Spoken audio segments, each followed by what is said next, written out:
नमस्ते दोस्तों, स्वागत है आपका मेरे YouTube चैनल दीप क्लासेस में, जिसमें हम MHD 1 का यूनिट नंबर 2 कर रहे थे। आज की वीडियो में हम देखेंगे यूनिट 2 का टॉपिक नंबर 2.3, जिसमें हम काव्य कौशल के बारे में जानेंगे। तो बिना देरी किए हम अपना आज का वीडियो स्टार्ट करते हैं। निसंदेह चंदर बरदाई एक कुशल कवि हैं। उनका काव्य कौशल इसका स्पष्ट प्रमाण है। भाषा पर उनका अधिकार असाधारण है। उन्होंने पहले से चली आ रही काव्य परंपरा को एक ऊंचाई प्रदान की। कवि के भावों के अनुरूप भाषा को मोड़ने की अद्भुत क्षमता है। बाद में कबीर और तुलसी में ये क्षमता जो है वो फिर से देखने को मिलती है। भावानुकूलता और तीव्र सौंदर्यात्मकता चंद की भाषा की जो है प्रमुख विशेषता है। तो यहाँ पे हमें क्या बताया कि जो कवि चंद बरदाई हैं, ये रचना लिखने में बहुत ही ज़्यादा माहिर थे।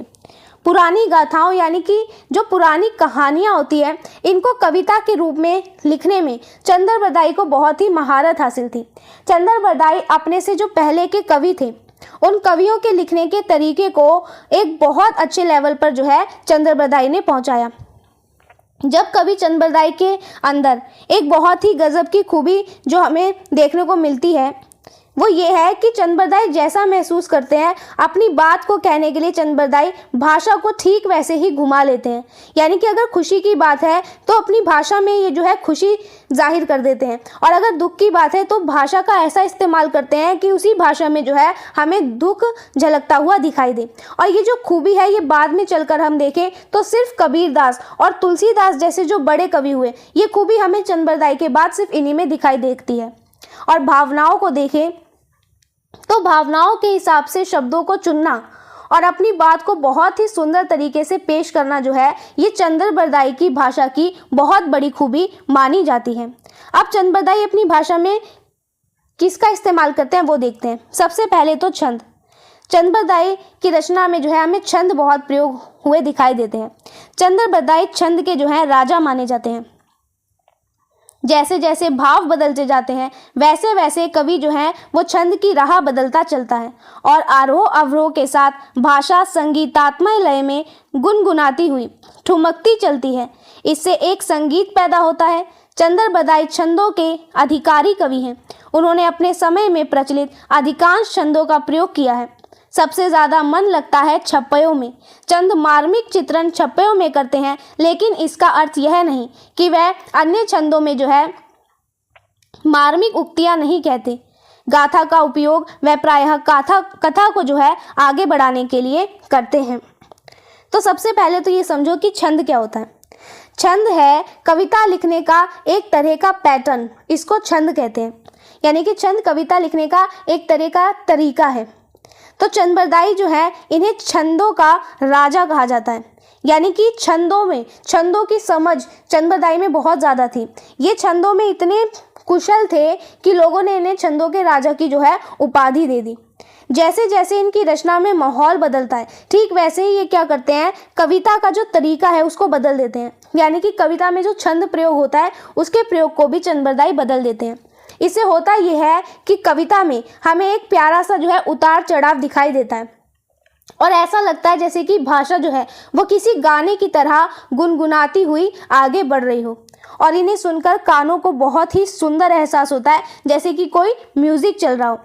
तो इन्होंने क्या किया, चंद बरदाई ने, इन्होंने अपने समय में चलने वाले जितने भी छंद थे, लगभग उन सभी छंदों का अपनी रचना में इस्तेमाल किया था।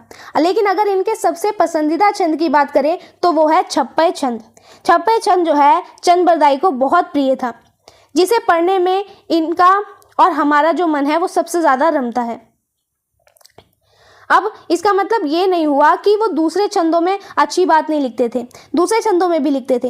ये गाथा नाम के एक छंद का इस्तेमाल अपनी रचना में क्या करते हैं, बहुत अधिक करते हैं, और वहाँ पर इस्तेमाल करते हैं जहाँ पर आगे बढ़ाना हो किसी कथा को, ताकि वो जो कथा है वो बिल्कुल भी बोरिंग ना लगे।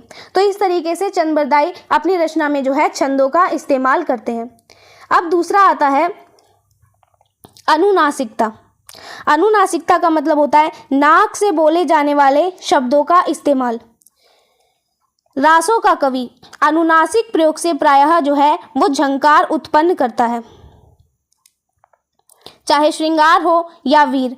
यह अनुनासिक झंकार रासों में अबाध गति से सुनाई पड़ती है। झंकार स्थिति को ध्वनित करके गुंजा देता है। यह प्रवृत्ति तुलसीदास में भी मिलती है। इसी प्रकार द्वित्व व्यंजनों का प्रयोग प्रधानतः युद्ध वर्णन में और सामान्यतः सर्वत्र मिलता है। रासों का कवि अपने समय की काव्य परंपरा का जो है रससिद्ध कवि उसने स्वयं लिखा है। तो मैंने अनुनासिकता का मतलब बताया, नाक से बोले जाने वाले शब्दों का इस्तेमाल। तो रासो काव्य के जो कवि होते हैं ये जब शब्दों का इस्तेमाल करते हैं तो इनकी रचना में जो है हमें एक झनकार पैदा हुई दिखाई देती है। चाहे वो श्रृंगार की बातें हो या फिर वीर रस की, ये गूंज जो है बिना रुके क्या करती है पूरी कविता में सुनाई देती है और इस कविता को ये जोशीला बनाती है। ऐसी ही आदत जो है आगे चलकर हमें तुलसीदास की रचनाओं में भी मिलती है। इनके साथ ही ये जो है चंद्र बरदाई ये द्वित्व व्यंजनों का इस्तेमाल करते हैं। द्वित्व व्यंजन का मतलब होता है एक ही अक्षर का दो बार आना, जैसे कि चिट्ठी और चलंता। अब क्या हुआ, ऐसे कड़े शब्दों का इस्तेमाल जो है ये ज़्यादातर किसमें करते हैं, जहाँ पर इन्हें युद्ध का सीन दिखाना हो वहाँ पर करते हैं। रासों के कवि क्या करते हैं, ये अपने समय की हर बड़ी कला को जगाने वाले एक बहुत ही पहुँचे हुए और समझदार कवि थे और ये बात इन्होंने जो है खुद अपनी कविता में लिखी है। क्या कह रहे हैं वो अपनी कविता में, राउस असंभु नवरस सरस छंदु चंद किए अमीय सम श्रृंगार वीज करुण विबच मय अद्भुतई संत सम। इसमें वो क्या कह रहे हैं, इसमें कवि यानी कि चंद्रबरदाई जो है वो अपनी कविता के बारे में खुद ही लिख रहे हैं कि कवि चंद्रबरदाई ने इस रासो काव्य में 9 तरह के रसों का जो है इस्तेमाल करके इस रासों को बहुत ही सुरीला बनाया है और इसके छंद जो है पृथ्वीराज रासों के वो इतने मीठे हैं मानो कि अमृत के समान हो। इस रचना में हमें श्रृंगार, वीर, दुख, घृणा, डर, अचंभा, शांति इन सभी रसों का इस्तेमाल देखने को मिलता है, जैसे कि दुनिया की भारी भावनाओं को एक साथ देखने को यहाँ पर हमें मिल गया हो। तो ये हमने यहाँ पे जाना। अब आगे है ध्वनि प्रवाह। अब चंद्रबरदाई के रचना में ध्वनि प्रवाह किस तरीके का होता है उसको समझेंगे। ध्वनि प्रवाह का मतलब होता है कविता को सुनने का एक जो फ्लो होता है या कविता की आवाज़ की जो गति होती है उसे ध्वनि प्रवाह कहते हैं। चंद की काव्य भाषा में अनुस्वार द्वित्व मिश्र की ध्वनियाँ प्रवाह अवरोध नहीं करती, वह चंद के कुशल हाथों अभूतपूर्व प्रवाह उत्पन्न करती है। प्राकृत अपभ्रंश की काव्य परंपरा में चंद का ध्वनि प्रवाह अद्वितीय है। ध्वनि प्रवाह अपभ्रंश के महान कवि स्वयंभू में चंद से कम नहीं, किंतु चंद का काव्य प्रवाह द्वित्व एवं अनुस्वार के साथ गूंजता हुआ गतिशील होता है। चाहे चंद देवी देवताओं की स्तुति करे, युद्ध का वर्णन या नारी शरीर का सौंदर्य या विनोद, यह अनुस्वार द्वित्व सहित प्रवाह सर्वत्र जो है दिखलाई पड़ता है। वह वर्णानुप्रास के भी जो है सिद्ध कवि हैं। उनके भाव नाद प्रवाह में रूपांतरित हो जाते हैं। जैसे हमारे साहित्य शास्त्रियों ने क्या किया, शब्दार्थ का सहित्व कहा है। काव्य के प्रारंभिक अंश में सरस्वती वंदना में स्वर व्यंजनों की मैत्री से उत्पन्न ध्वनि की आवर्तें जो है वो चंद की शैली का ठेठ उदाहरण है। तो यहाँ पे क्या बताया कि चंद्रबरदाई ने क्या किया, इन्होंने अपनी भाषा में अनुस्वार और द्वित इन शब्दों का जब इस्तेमाल किया तो उसे कविता को पढ़ने में हमें कोई भी रुकावट देखने को नहीं मिलती, बल्कि कवि के हाथों में पढ़कर ये जो शब्द हैं ये कविता के फ्लो को और ज़्यादा सुंदर बनाते हैं। पुरानी भाषाएं अगर हम देखें जैसे कि प्राकृत और अपभ्रंश, इसके जो बड़े बड़े कवि हुए जैसे कि स्वयंभू, वो भी क्या करते थे, वो भी बहुत अच्छे लिखते थे। लेकिन चंद्रबरदाई का लिखने का जो फ्लो था वो प्राकृत और अपभ्रंश के कवियों के फ्लो से जो है ज़्यादा अच्छा हमें दिखाई देता है और इनकी कविता की जो आवाज़ है वो हमेशा आगे बढ़ती हुई महसूस होती है। चाहे चंद्रबरदाई जो है देवी देवताओं की पूजा कर रहे हो यानी कि उनकी स्तुति कर रहे हो या फिर युद्ध के मैदान को दिखा रहे हो, इसके अलावा अगर वो किसी सुंदर स्त्री के बारे में भी बता रहे हो तो भी इनके शब्दों का जो फ्लो होता है वो हर जगह हमें बहुत बखूबी दिखाई देता है। चंद्रबरदाई वर्णानुप्रास के भी बहुत बड़े कलाकार थे। इसका मतलब ये होता है कि एक ही अक्षर को बार बार लाकर जो है सुंदर बना देना। तो चंद्रबरदाई के मन के भाव वो कविता की आवाज़ में इस तरह बदल जाते हैं कि शब्द और उसका जो मतलब है वो दोनों एक हो जाते हैं, जिसे हमारे विद्वान शब्दार्थ का सहित्व कहते हैं।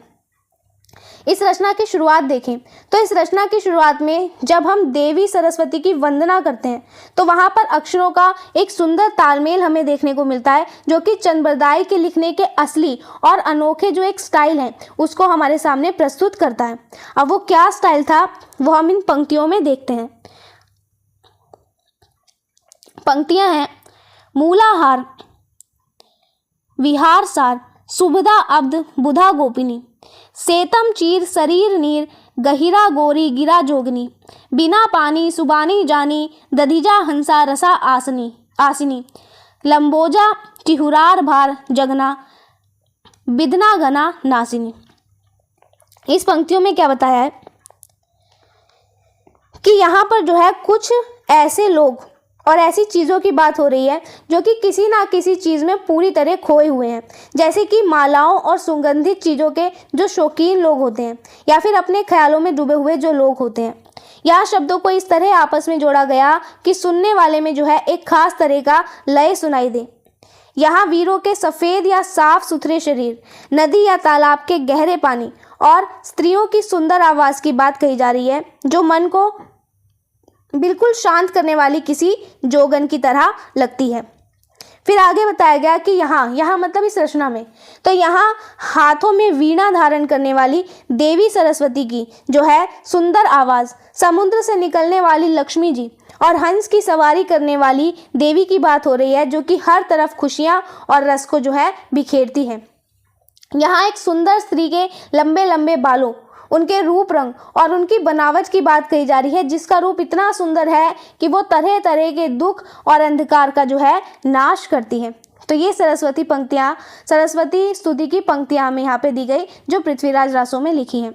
जरा सा ही विचार करने पर ज्ञात हो जाएगा कि यह प्रवाह चाहे जितना स्वाभाविक लगे, इसके पीछे गहरा लोक ज्ञान, परंपरा ज्ञान, संवेदना एवं जो है अभ्यास है। तो ये जो लाइनें हमने पढ़ी ये हमें आसान भले ही दिखे, लेकिन अगर हम बहुत गहराई से देखेंगे तो इसके पीछे कवि की एक गहरी समझ जो है वो हमें दिखाई देती है। आगे देखो, कनवट समय में युद्ध के इस वर्णन में युद्धमत सैनिकों के हथियारों और कोलाहल का निनाद। अब यहाँ पे क्या बताया, यहाँ पे सैनिक जो है वो आपस में टकराते हुए जो हथियारों की आवाज़ और मैदान में होने वाला जो शोर शराबा है उसको बहुत सुंदर तरीके से यहाँ पे इन्होंने दिखाया है चंद्रबरदाई ने। क्या कह रहे हैं, बजंत धाय सदकम नदद सद सुंदर, यानी कि युद्ध के मैदान में जो है वो नगाड़े और बाजे बहुत ज़ोर ज़ोर से बज रहे हैं और सैनिक क्या कर रहे हैं, वो एक दूसरे पर हमला करने के लिए बहुत तेज़ी से दौड़ रहे हैं। और यहाँ चलने वाली जो तेज़ हवा है वो बहुत ही सुंदर और डरावनी आवाज़ जो है वो कर रही है। गरीब देखी अगिंजो विदोष मनजे दूरम, यानी कि दुश्मन के घमंड को देखकर वीरों के मन में ऐसी आग भड़क रही है जिससे उनके मन का जो सारा डर है वो पूरी तरह गायब हो जाता है और वो बिल्कुल गुस्से से भर जाते हैं। उठंत दिष्ट सुर की कुरुर अंकी राजई, मानो की सोकी बिये दिष्ट बंकुरिति साजे। इन दो पंक्तियों में बताया कि मैदान में लड़ रहे ये जो वीर हैं इनकी आंखें गुस्से से बिल्कुल लाल हो गई है और जब वो दुश्मन की तरफ देखते हैं तो उनकी आंखों में एक अजीब सा जोश और एक कड़कपन जो है दिखाई देता है। इन वीरों की आंखें और इनके देखने का जो तरीका है वो ऐसा लग रहा है जैसे कि शाम के समय क्या होता है, आसमान में अचानक से कोई बिजली चमक उठती है या फिर कोई चील क्या करती है, वो अचानक से अपने शिकार पर झपटने के लिए बिल्कुल पूरी तरह तैयार बैठती है। ठीक इसी तरह ही इन सैनिकों की, इन वीरों की आंखों को देखकर जो है ऐसा महसूस हो रहा है। चंद्रबरदाई रूढ़ उपमानों के उपयोग से सौंदर्य वर्णन में श्रृंगार को अद्भुत से पुष्ट भी कर सकते हैं। प्रसंग पृथ्वीराज द्वारा संयोगिता का प्रथम दर्शन है। पृथ्वीराज ने देखा कुंजर के ऊपर सिंह, सिंह के ऊपर दो पर्वत, पर्वत पर भौरे, भौरों पर चंद्रमा, चंद्रमा के ऊसर एक तोता बैठा है जिस पर दो हिरण हैं, हिरण पर दो धनुष और धनुष पर जो है कंदर्प। तो यहाँ क्या बताया कि जो कवि चंद्रबरदाई हैं जब वो किसी सुंदरता के बारे में लिखते हैं तो वो इनके जो पुराने समय के उदाहरण थे उसका इस्तेमाल किस तरीके से करते हैं वो बताया गया। तो यहाँ पर ये जो बताया गया कि जब पृथ्वीराज चौहान ने क्या किया, राजकुमारी संयोगिता को पहली बार देखा, तब पृथ्वीराज ने उन्हें देखा तो उन्हें कैसा महसूस हुआ, उसके बारे में जो है यहाँ पे इन्होंने बताया है। अब कैसा महसूस हुआ, जब पृथ्वीराज चौहान ने राजकुमारी संयोगिता को देखा तो कवि ने उनके रूप को एक पहेली की तरह यहाँ समझाया। कवि कह रहे हैं कि मानो कोई हाथी, कुंजर मतलब हाथी, तो मानो कोई कुंजर यानी हाथी के ऊपर सिंह यानी कि शेर बैठा हो, और उस शेर के ऊपर दो पहाड़ हो, और इन पहाड़ों पर काले काले जो है वो भौरे मंडरा रहे हो, और इन भौरों के ठीक ऊपर क्या हो, एक चमकता हुआ चांद हो, और उस चांद के ऊपर एक सुंदर तोता आकर बैठा हो। इतना ही नहीं, इस तोते के ऊपर भी जो है दो हिरण दिखाई दे रहे हैं, और उन हिरणों के ऊपर एक कमान यानी कि धनुष हो, और इस धनुष के ऊपर खुद कामदेव जो है, कंदर्प मतलब कामदेव, वो अपनी सुंदरता लेकर बैठे हैं। अब ये सब क्या है, इसका असली मतलब हम जो है इन आगे की पंक्तियों में समझेंगे। क्या पंक्ति है, कुंजर ऊपर सिंह, सिंह ऊपर दुई पव्वे। तो यहाँ पे बताया गया कि राजकुमारी संयोगिता की जो चाल है वो इतनी मतवाली है मानो कि कोई हाथी जो है वो चल रहा हो, और उसकी जो कमर है वो इतनी पतली है, इतनी सुंदर है जैसे कि किसी शेर की कमर हो, और उस पतली कमर के ऊपर दोनों स्तनों के जो हैं वो दो सुंदर पहाड़ जो हैं यहाँ पर दिखाए गए हैं। पव्वय ऊपर भृंग भृंग, ऊपर शशि शुभ्भय। आगे क्या कह रहे हैं कि उन दो पहाड़ों जैसे अंगों के ऊपर उनके गले में पहने हुए जो हार हैं उन पर भौरों जैसी काली काली घुंघराली जुल्फे यानी कि जो उनके बाल हैं वो लटक रहे हैं, और उन काले बालों के ठीक ऊपर देखें तो उनका बहुत ही गोरा चेहरा एक चमकते हुए चांद की तरह जो है वो दिखाई दे रहा है। शशि ऊपर इक कीर, कीर ऊपर मृग दिट्ठो। और वो जो चांद है, चांद जैसा जो चेहरा है, उनकी जो दो आंखें हैं वो तोते की चोंच जैसी सुंदर और तीखी हैं, और उस तोते जैसी नाक के ऊपर जो है, सॉरी यहाँ पे बताया गया है, दोबारा देखो थर्ड लाइन का मतलब, शशि ऊपर इक कीर, कीर ऊपर मृग दिट्ठो। यहाँ पे बताया है कि वो जो चांद जैसा चेहरा है उस पर जो नाक है वो नाक एक तोते की लाल और सुंदर चोंच जैसी जो है दिखाई दे रही है, और इसके ऊपर जब हम आंखों को देखते हैं तो वो बिल्कुल चंचल और हिरन जैसी बड़ी बड़ी और खूबसूरत जो है आंखें दिखाई दे रही हैं। मृग ऊपर कोवंद संग कंदर्प व्यट्ठो।